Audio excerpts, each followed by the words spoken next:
तो जी ये शुरू करते हैं। ये सॉफ्टवेयर हमारा, ये कुछ इसका डैशबोर्ड है जिसमें आपको टोटल सेल्स आ रही हैं, टोटल टुडे सेल्स आ रही हैं, टोटल सेल्स आ रही हैं, टोटल प्रोडक्ट्स आ रहे हैं, कितने आपके इन्वेंट्री में प्रोडक्ट्स हैं, टोटल कस्टमर्स आ रहे हैं, कितने कस्टमर्स हैं। उसके बाद टोटल एक्सपेंसेस आ रहे हैं, जो भी आपके डेली के एक्सपेंसेस वगैरह वो आ रहे हैं। क्रेडिट सेल्स आ रही हैं, जो भी आप मतलब उधार पे क्रेडिट सेल्स देते हैं उसकी आ रहे हैं सारे। उसके बाद कैश सेल्स टुडे, आज की टोटल जितने भी कैश सेल्स हैं वो है। टोटल परचेजेस, जो भी आप जो है सामान खरीदते हैं वो है। कस्टमर रिसिप्ट, कस्टमर को कितने रिसिप्ट गई हैं। सप्लायर पेमेंट आ रही है कि जो जिस भी सप्लायर से आप जो है वो सामान खरीदते हैं उस चीज़ का आ रहा है। कैश इन हैंड आ रहा है कि आपके पास कैश कितना पड़ा हुआ है ड्रा में। बैंक बैलेंस आ रहा है कि जो भी आप बैंक अकाउंट ऐड करते हैं उसमें कितना आ रहा है।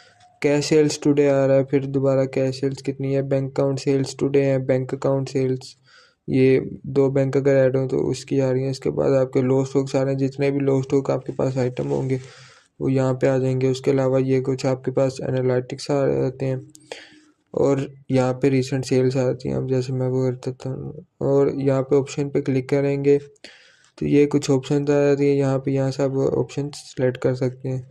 सेटिंग्स में जाएंगे तो सेटिंग्स में यहाँ पे आप नेम वगैरह कंपनी का अपना सब कर सकते हैं। फ़ोन नंबर, ईमेल है तो ईमेल डाल दें, वेबसाइट डाल सकते हैं। बाकी ये रजिस्ट्रेशन नंबर है, टैक्स नंबर है। इसी तरह करेंसी है, करेंसी आपने कोई भी सिलेक्ट करनी है वो यहाँ से आप इसी करेंसी सेलेक्ट कर सकते हैं। पाकिस्तानी है तो पाकिस्तानी कर सकते हैं, बाकी कोई और है तो वहाँ से चेंज कर सकते हैं। और कंपनी का लोगो लगाना है तो वो हो सकता है। एड्रेस कंपनी का कोई भी लगा दें और यहाँ से सेव कर देंगे तो सेव हो जाएगा। अगर इसका स्क्रीन का साइज़ बढ़ाना है, यहाँ से जूम आउट कर देंगे तो ये इसका साइज़ बढ़ता जाएगा। और यहाँ से बेसिक सेटिंग में आ जाए। यहाँ पे इनवॉइस का प्रीफिक्स है, अगर इनवॉइस है या आपने वाउचर रखना है, कोई भी रखना है, यहाँ से आप चेंज करके उसको चेंज कर सकते हैं। टैक्स टाइप है, जीएसटी या कोई भी इस तरह के हैं तो वो आप यहाँ पे ऐड कर सकते हैं। नो टैक्स करेंगे तो वो टैक्स नहीं होगा। टैक्स रेट 18% है, कोई भी आप कर सकते हैं। टाइम तो ना आ रहा है। यहाँ पे डेट फॉर्मेट आ रहा है, जो भी आप डेट फॉर्मेट सेलेक्ट कर सकते हैं। उसके अलावा डिफ़ॉल्ट सेल्स का होना कि अगर आपने मतलब परसेंटेज में किसी भी मतलब कोई भी प्रोडक्ट अगर कार्ड में ऐड होता है तो उसको डिस्काउंट ऐड करना है तो वो आ जाएगा यहाँ पे। राउंड ऑफ है कि मतलब कोई प्रोडक्ट है जिसकी डिजिटल में है, पॉइंट्स में कोई नंबर है तो उसका यहाँ पे आ जाएगा, वो राउंड ऑफ होके वैल्यू में आ जाएगा। इसके अलावा नेबल डिसेबल आप उसको लो स्टॉक को कर सकते हैं कि लो स्टॉक आपके पास आए ना आए। और राउंड ऑफ को भी आप नेबल ऑफ कर सकते हैं। और यहाँ से आप रिसिप्ट की सेटिंग कर सकते हैं। रिसिप्ट टाइप है, A4 है, थर्मल है। रिसिप्ट का नाम ये ऑप्शनली आपको अपने दाद के लिए है। उसके अलावा QR कोड का है, ऑप्शन है। ये आपके पास प्रीव्यू आ रही है रिसिप्ट की और ये आपके पास टर्म्स एंड कंडीशन और रिसिप्ट नोट आ रहा है। यहाँ से सेव करेंगे, ये सेटिंग्स इसकी चेंज हो जाएंगी, सेव हो जाएंगी। इस तरह हम आ जाते हैं अपना कस्टमर्स में आ जाते हैं। कोई कस्टमर हमने ऐड करना है तो यहाँ से कस्टमर नाम करेंगे, सिर्फ उसका नेम ज़रूरी है। हम यहाँ पे नेम लिख देते हैं, जैसे ये हमने कस्टमर ऐड कर दिया, ऐड हो गया। अब यहाँ से इसका लेजर आ जाएगा यहाँ से सारा, जो कि हम भी करके दिखाते हैं। इसी तरह सप्लायर्स हैं, सप्लायर्स में जाएंगे, सप्लायर ऐड कर देंगे। नेम उसका सप्लायर का है ABC सप्लायर, हम ऐड कर देते हैं सैंपल के तौर पे। ऐड कर दिया इसको। अब परचेज ऑर्डर, इन्वेंट्री है, यूनिट है आपके पास और रिपोर्ट, सेल हिस्ट्री, ये सारी चीज़ें आ रही हैं। एक्सपेंसेस हैं, एम्प्लॉयज़ हैं, ये सारी चीज़ें। आप पहले अगर आपके पास कोई प्रोडक्ट है जैसे जिस मतलब कोई पीस में आते हैं आपके पास और बॉक्स में सेल होते हैं, या बॉक्स में आते हैं पीस में सेल होते हैं, तो वो यहाँ पे आ जाएंगे। यूनिट में हम पहले यूनिट बना लेते हैं, जैसे ऐड यूनिट पे जाते हैं, इसका नाम दे देते हैं, जैसे BX1 नाम दे देते हैं। और हम उसको बॉक्स बना रहे हैं और इसका बेस यूनिट होगा हमारे पास पीस। और ऑपरेटर हमारे पास इसको मल्टीप्लाई होगा और ऑपरेशन वैल्यू हमारे पास 12 हो जाएगी, या 10 जो भी हम लिखें वो हो जाएगी। अब ये बता रहा है नीचे कन्वर्जेशन 1 बॉक्स के अंदर 10 पीस हो सकते हैं, ये कन्वर्जेशन बता रहा है। इसको ऐड करेंगे, ये कन्वर्जेशन हमारे पास ऐड हो जाएगी। उसके बाद हम इन्वेंट्री में जाते हैं। इन्वेंट्री में जाके हम तो प्रोडक्ट ऐड करते हैं। जैसे यहाँ पे प्रोडक्ट का नाम लिख देते हैं, जैसे क्लोथ्स लिख देते हैं। उसका बारकोड अगर है तो बारकोड लिख देंगे। एसक्यू है, जैसे एसक्यू होता है स्टॉक कीपिंग यूनिट। अगर एक प्रोडक्ट है उसके दो कलर्स हैं, एक रेड है एक वाइट है, तो उसको आप एसक्यू में उसका कलर लिख देंगे। जैसे मैं लिख देता हूँ CL रेड, तो हमारे पास ये रेड कलर में है। इसकी कैटेगरी लिख देंगे, ये हमारे पास क्लोथ्स हैं। और इसका परचेज प्राइस लिख देंगे बेस यूनिट के हिसाब से। अगर आपने बेस यूनिट रखा है, हम यहाँ पे बेस यूनिट बॉक्स रख देते हैं, और परचेज यूनिट भी बॉक्स है, और जो सेल यूनिट है वो हमारे पास पीस होगा। ठीक है, इस तरह अब हम इसी तरह से इसके परचेज प्राइस लिखते हैं। अब एक बॉक्स में अगर 10 पीस हैं और एक पीस की प्राइस जो हमें पीछे से पड़ती है वो 200 है, तो हम यहाँ पे 2000 लिख देते हैं। और सेल प्राइस जो है वो हमने जो है वो यूनिट हमने पीस सेलेक्ट किया था, तो हम यहाँ पे उसकी पीस की लिखेंगे। जैसे 250 पर पीस प्राइस है। अब यहाँ पे स्टॉक इन वेयर हाउस है, 1 है, 2 है, 3 है, 4 है। अब आप अगर वेयर हाउस में नहीं करना चाहते, आप सिर्फ 1 में ऐड कर दें। टोटल जितने भी, हमें यहाँ पे 100 ऐड कर दूँ, 100 ऐड कर देता हूँ। ये टोटल स्टॉक इसने ऑटो 100 बता दिया। अब मैं स्टॉक इन वेयर हाउस 2 लिखता हूँ, 10 लिखता हूँ, तो ये टोटल स्टॉक 110 कर देता है, वो ऑटो कैलकुलेट हो जाता है। इसी तरह ये, अब इसी तरह सप्लायर है। सप्लायर अगर आपके पास है तो जैसे हमने सप्लायर ऐड किया था वो सप्लायर ऐड कर दिया हमने यहाँ से। और अगर प्रोडक्ट की कोई इमेज है तो लगा देंगे और सेव कर देंगे। ये प्रोडक्ट हमारे पास आ गया। अब इसकी जो है हम इसको यहाँ से चेंज भी कर सकते हैं चीज़ें वगैरह, और इसको डिलीट भी कर सकते हैं। ये ऊपर स्टॉक वैल्यू बता रहा है कि तकरीबन 2 लाख रुपए जो है वो स्टॉक की वैल्यू है। इस तरह अब हम आ जाते हैं परचेज़ ऑर्डर पे। परचेज़ ऑर्डर पे कोई भी न्यू सामान लेना है, यहाँ से हम सप्लायर सेलेक्ट कर लेंगे। ABC सप्लायर जो हमने ऐड किया था उसको ऐड कर लेते हैं यहाँ से। वेयर हाउस है, यहाँ पे वेयर हाउस 1 2 3 4 आप 1 सेलेक्ट कर लिए। पेमेंट सोर्स है, कैश है, बैंक अकाउंट है, या जो भी है वो ऐड कर लें। ऑर्डर टाइप है, ऑर्डर डेट है, किस डेट को आप ऑर्डर कर रहे हैं, ड्यू डेट है कि आपको माल कब आना है। और यहाँ पे अपडेट इन्वेंट्री ऑटोमेटिकली है कि अगर आप इसको ऑन रखेंगे तो आपकी जो स्टॉक है वो अपडेट हो जाएगा, अगर आप अपडेट नहीं करेंगे तो ये नहीं होगा। इस तरह अब हम जो हमने ऐड किया था वो हम कर लेते हैं। अब ये क्लोथ्स है, अब यहाँ पे आ गया 2000 जो हमने प्रोडक्ट की प्राइस ऐड की थी। अब यहाँ से अगर हम पीस कर लें,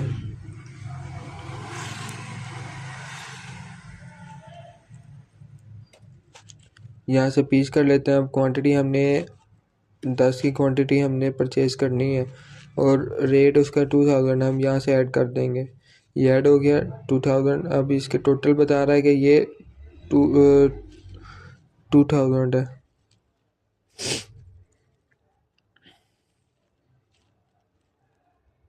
अब हम यहाँ पे अमाउंट पे लिख देंगे, जैसे हम इसको 5000 लिखते हैं, तो ये रिमेनिंग बता रहा है कि ये 15,000 जो है वो रिमेनिंग हमने उसको बाद में पे करने हैं। अगर हम यहाँ पे 0 लिखते हैं तो ये 20,000 ही लेजर सप्लायर लेजर में जाके सेव हो जाएंगे। अगर हम यहाँ पे कोई भी अमाउंट लिखेंगे, जैसे हम 5000 दोबारा लिख देते हैं, तो ये रिमेनिंग बता रहा है कि 15,000 इसका रिमेनिंग बैलेंस है। अब यहाँ पे क्रिएट ऑर्डर करेंगे, ये ऑर्डर क्रिएट हो जाएगा यहाँ से। ठीक है, ये ऑर्डर क्रिएट हो गया। अब हम जाते हैं सप्लायर्स में। ये सप्लायर्स में जाके ये आ गया, इसका बैलेंस आ गया। ये इसको क्लिक करेंगे हम, इसका लेजर आ गया। ये 20,000 का हुआ था, इसका हमने परचेज ऑर्डर बनाया। ये पेमेंट आई इसको 5,000 की, बैलेंस उसका आ गया 15,000। ठीक है, ये आ गया इसका नेट। इसमें मतलब इसमें 5,000 जो है वो गया उसको, यहाँ पे 20,000 ऐड हो गया इन्वेंट्री। यहाँ से अगर इसको पे करना है तो यहाँ से अमाउंट पे कर देंगे। अब आउटस्टैंडिंग 15,000 बता रहा है, हम यहाँ पे 2,000 और कर देते हैं। अगर पेमेंट मेथड करना है, पेमेंट मेथड लिख दें और ये अमाउंट पेड हो जाएगी। जैसे ये आ गया, अब ये देखें 15,000 था, यहाँ पे 13,000 हो गया, ये ऐड हो गया इस तरह। उसके बाद हमारे पास इन्वेंट्री आ जाती है, इन्वेंट्री में हमने ये प्रोडक्ट ऐड कर दी। अब बिलिंग में जाते हैं, बिलिंग में जाके हम ये ऐड करते हैं यहाँ पे। अब यहाँ पे पीस है, हम यहाँ से हम इसको बॉक्स सेलेक्ट कर लेते हैं। हमने बॉक्स सेलेक्ट किया था ये वाला, ये ऐड कर दिया। अब इस एक बॉक्स की प्राइस वो बता रहा है 2500 रुपीज़। अगर हम यहाँ से पीस सेलेक्ट कर लेते हैं तो ये इसकी प्राइस 250 कर देगा, जैसे हमने वहाँ पे ऐड की थी। अब हम यहाँ पे इसको बॉक्स ही रहने देते हैं। अब ये यहाँ पे सब टोटल और टोटल बता रहा है। अगर हम यहाँ पे कोई डिस्काउंट लगाना चाहें, जैसे हम यहाँ पे 100 पीस का डिस्काउंट लगाते हैं तो ये आइटम डिस्काउंट बता देगा कि ₹100। और अगर हम इसको पर टोटल सेल की आइटम पे लगाएं तो यहाँ पे आ जाएगा। अगर परसेंटेज पे लगाना परसेंटेज पे लगा दें, फिक्स पे लगाना है फिक्स पे लगा दें, और यहाँ पे हम फिक्स्ड अमाउंट पे हम लिख देते ₹10 अप्लाई कर दें। तो ये आइटम डिस्काउंट ₹10 100 पीस बता रहा है और सेल डिस्काउंट बता रहा है ₹100, और टोटल हो गया 2390। अब यहाँ से प्रीव्यू बिल को प्रीव्यू करना है तो यहाँ पे आप ये प्रीव्यू कर सकते हैं, और चेकआउट करेंगे तो ये चेकआउट आ जाएगा। चेकआउट में ये कैश सेल आ जाएगी। यहाँ से आप अमाउंट पेड कुछ ये आपके पास बैलेंस आ रहा है। अब यहाँ पे अगर 5000 है तो 5000 का आ जाएगा, और नीचे चेंज आ जाएगा कि 2610 चेंज है। यहाँ से कैश सेल आ जाएगा, और पेमेंट मेथड है बैंक अकाउंट है कैश है। यहाँ पे कंफर्म कर देंगे, ये सेल कंप्लीट हो जाएगी। और प्रिंट करेंगे तो यहाँ से जो है वो प्रिंट हो जाएगा। ठीक है, उसके बाद हमारे पास दोबारा आ जाती है बिलिंग में। हम चले जाएं दोबारा, और यहाँ से हम दोबारा एक सेलेक्ट कर लेते हैं। यहाँ से पीस है, हम पीस में रहने देते हैं इसको। डिस्काउंट हम कोई नहीं लगाते, हम इसको चेकआउट करते हैं। यहाँ से हम कैश सेल जो है वो इसको क्रेडिट सेल सेलेक्ट कर लेते हैं। अब क्रेडिट सेल के लिए वो कह रहा है कि आपके पास कस्टमर सेलेक्ट होना ज़रूरी है, क्रेडिट सेल के बगैर वो नहीं होगा। अब यहाँ से हम सर्च भी कर सकते हैं और ऐड भी कर सकते हैं। अब यहाँ से मैं जो हमने कस्टमर ऐड किया था उसी को सिलेक्ट करते हैं और ऐड करते हैं। पेमेंट सोर्स बता देता है, हर जगह पे आपको पेमेंट कैश आएगा, बैंक अकाउंट आएगा, और भी आप ऐड कर सकते हैं। इसी तरह अमाउंट पेड, अगर आपने अमाउंट पेड कुछ भी नहीं की, यहाँ पे आपको रिमेनिंग बैलेंस बता देगा 250। अगर आप अमाउंट पेड कुछ भी लिखते हैं जैसे 50 है तो यहाँ पे रिमेनिंग बैलेंस बता देगा वो 20, और ये कस्टमर के लेजर में चला जाएगा। हम कंफर्म करते हैं, ये सेल कंफर्म होगी। उसके बाद यहाँ पे कस्टमर्स में चले जाएं तो ये भी सेम वही है। यहाँ पे इसको क्लिक करेंगे, ये सारा उसका लेजर आ जाएगा कि 2250 की सेल हुई, क्रेडिट 50 हुआ, तो 200 का बैलेंस रह गया उसके पास। अब यहाँ से उसको पे करेंगे तो यहाँ पे फिर अमाउंट लिखेंगे, फिर 100 लिख देंगे, पेमेंट सोर्स लिखेंगे यहाँ पे और रिसीव करेंगे, ये सेव हो जाएगा यहाँ से। अब रिमेनिंग बैलेंस 100 बता रहा है, यहाँ पे करेंगे तो ये भी 100 ही बताएगा कि क्रेडिट हुआ है 100 रुपीज़ का, तो ये भी हो गया। अब बैंक अकाउंट्स वगैरह हैं, यहाँ से आप बैंक अकाउंट से ऐड कर सकते हैं। जैसे ये दो है, अब यहाँ के इसको आप डिलीट भी कर सकते हैं, ऐड भी कर सकते हैं। और यहाँ पे आपके पास कैश का बता रहा है। अब ये कैश इन हैंड पे आपके पास 40 रुपीज़ बता रहा है कि करंट बैलेंस है, जो हमने सेल्स वगैरह ऐड की थी उसकी, और जो हमने ऐड किया है उस चीज़ का आ रहा है। इस तरह आप डिपॉजिट भी कर सकते हैं। यहाँ से अमाउंट कैश सेलेक्ट करेंगे और यहाँ पे अमाउंट लिखेंगे तो वो ऐड हो जाएगा। विड्रा करना हो तो विड्रा करेंगे, यहाँ से अकाउंट सेलेक्ट करेंगे, अमाउंट लिखेंगे, विड्रा हो जाएगा। ट्रांसफ़र करना है, अगर आपने कैश से बैंक में करना है या बैंक से कैश में करना है, यहाँ से सेलेक्ट करेंगे, बैंक करेंगे, और जहाँ पे आपने ऐड करना वहाँ रखेंगे, अमाउंट लिखेंगे, और ये कंफर्म हो जाएगा। ये हमारा कैश अकाउंट आ गया, मॉड्यूल आ गया सारा। इस तरह हमारे पास एम्प्लॉयज़ आ गए। एम्प्लॉयज़ में हम कोई एम्प्लॉय ऐड कर लेते हैं, नाम कर देते हैं, उसकी पोजीशन कोई भी, जैसे कैशियर है, उसका फ़ोन लिख देंगे, उसकी ईमेल लिख देंगे,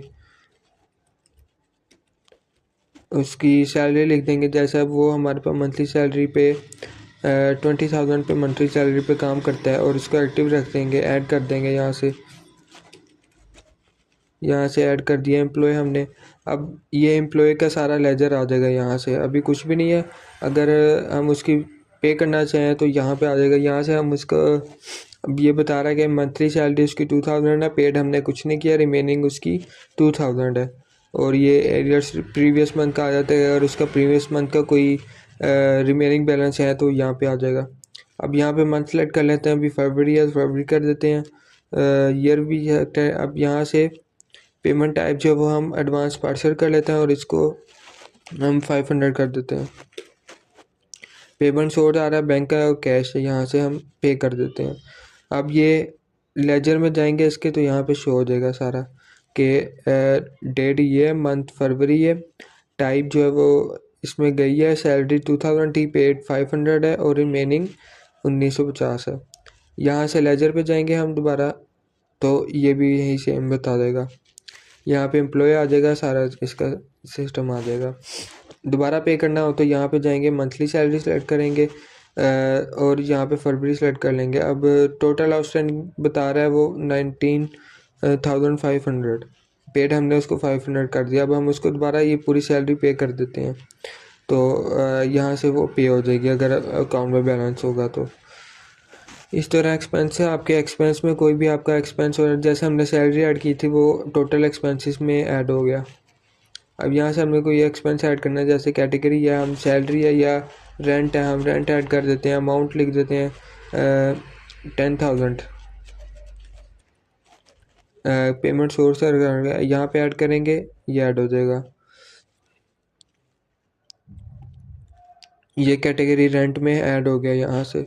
इसी तरह अब आप रिपोर्ट्स में चले जाएं तो यहाँ से सारी रिपोर्ट्स आ जाएंगी। सेल्स आ जाएंगी, टोटल सेल्स 2640 की हुई है, ऑर्डर्स 2 आए हैं, डिस्काउंट हमने 10 का लगाया, कैश सेल 2640 की हुई है और अगर कोई टैक्स आपने ऐड किया हुआ तो यहाँ पे टैक्स का शो हो जाएगा। इस तरह इन्वेंट्री रिपोर्ट है, इन्वेंट्री वैल्यू जो जितनी हुई है और जो प्रोडक्ट की है वो यहाँ पे सारी आ जाएगी। एक्सपेंस रिपोर्ट, एक्सपेंस में हमारा टोटल एक्सपेंस कितना हुआ वो सारा बता रहा है। और ये रिटर्न्स की रिपोर्ट है, कोई अगर प्रोडक्ट रिटर्न हुई है तो वो आ जाएगी। प्रॉफिट एंड लॉस है, यहाँ पे नेट सेल्स बता रहा है, तकरीबन ये आपकी बैलेंस शीट चढ़ेगी सारी। कॉस्ट ऑफ गुड है, ग्रॉस प्रॉफिट है, ओपनिंग एक्सपेंस है, नेट प्रॉफिट है। अभी एक्सपेंस ज़्यादा है तो इस वजह से ये नेगेटिव में बता रहा है।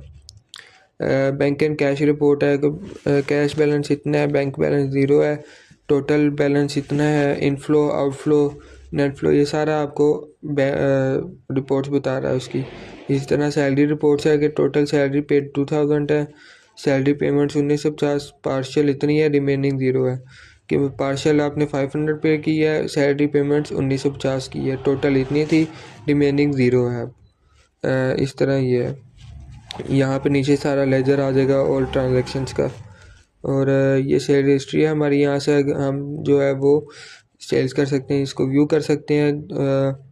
अगर कोई रिटर्न करनी है हमने यहाँ से रिटर्न डाल देंगे क्वांटिटी, अगर 1 है तो हम यहाँ पे 1 कर देंगे और यहाँ से जो है वो प्रोसेस कर देंगे, या रीप्रिंट करना हो तो रीप्रिंट कर देंगे।